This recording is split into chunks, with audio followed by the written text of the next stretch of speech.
Khammam rural మండలంలో నూతనంగా నిర్మిస్తున్న వ్యవసాయ మార్కెట్ పనులను మంత్రి పొంగులేటి శ్రీనివాస్ రెడ్డి పరిశీలించారు. మార్కెట్ పనులపై ఆయన ఆరా తీశారు. పనుల జాప్యం, నాణ్యతపై అధికారులపై మండిపడ్డారు. అక్రమదారులను వదిలిపెట్టమని, ప్రజల దృష్టికి ఏవైనా అక్రమాలు జరిగినట్లు తెలిస్తే కలెక్టర్కు ఫిర్యాదు చేయాల్సిందిగా పొంగులేటి సూచించారు. ఖమ్మం బీఆర్ఎస్ నగర అధ్యక్షుడు 59 జీవో కింద తప్పుడు డాక్యుమెంట్లను సృష్టించారని పొంగులేటి ఆరోపించారు. రిజిస్ట్రేషన్ చేసుకున్నట్లు విచారణలో తేలడంతో ఆ కట్టడాలను కూల్చివేశామన్నారు.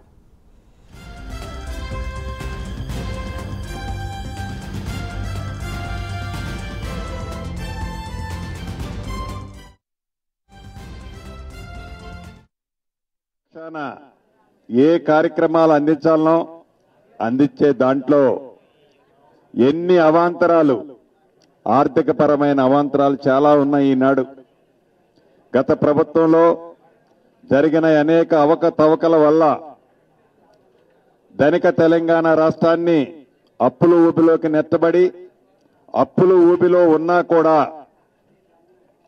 కుంటిషాకు అప్పులున్నాయని కుంటిషాకు చూపించి ప్రజలకు చేసే సంక్షేమం, పేదవాడికి ఇచ్చిన హామీ నెరవేర్చే దాంట్లో చిత్తశుద్ధితో ఈ కొత్త ప్రభుత్వం ఇందిరమ్మ రాజ్యం ఈనాడు పనిచేస్తుంది.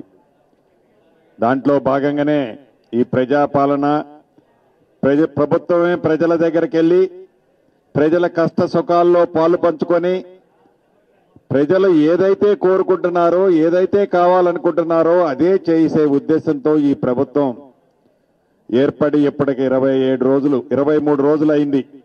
ఈ ప్రభుత్వ పక్షాన